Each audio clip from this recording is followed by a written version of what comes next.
Ryan and Emily were driving in the car on a snowy road. They were returning from the city, where they had spent the weekend at a friend's house. The night was dark and cold, and the wind whistled outside the window. They could barely see the road signs and the headlights of oncoming cars. How long do you think it's going to be? I don't know. 2 hours, maybe 3.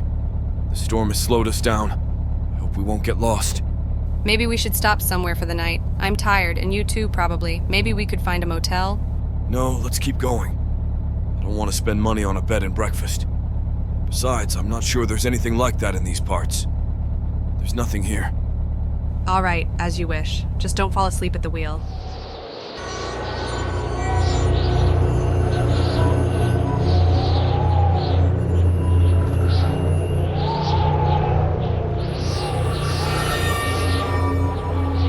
They drove for about an hour until they saw a light ahead. It was an abandoned house standing at the edge of the forest. Candles burned in the windows and a sign on the porch said, "Room for rent." Look, there's a place where we can spend the night. Are you kidding? It's scary.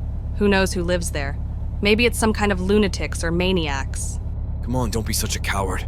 We need to rest. And here we have a bed and a roof over our heads. What else do we need? Let's go in. Let's see if there's someone normal there. All right, but only for a minute. I don't want to stay here. They got out of the car and walked up to the house. The door was ajar, and the smell of fresh baked goods wafted out. They knocked, but no one answered. Ryan pushed the door open and went inside. Emily followed him cautiously. The house was dark and quiet. In the hallway stood an antique cabinet with a mirror in which the light of candles was reflected. On the wall hung a large painting of a forest and a wolf. On the floor were scattered things: clothes, shoes, books, toys.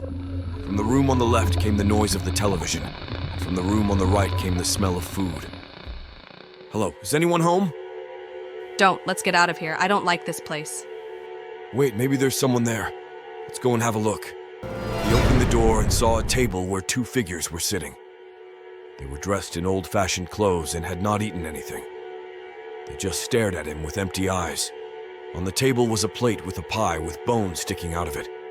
"Hello, Ryan began but did not have time to finish. One of the figures took a knife and jumped up from her seat. She lunged at Ryan. Ryan recoiled and closed the door, grabbed Emily's hand and ran to the exit. But the door was locked. He tried to open it, but without success.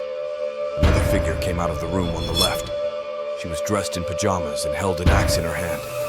She smiled and said, "Welcome to our home. You are our dinner." She raised the axe and lunged at them. Ryan and Emily screamed in terror.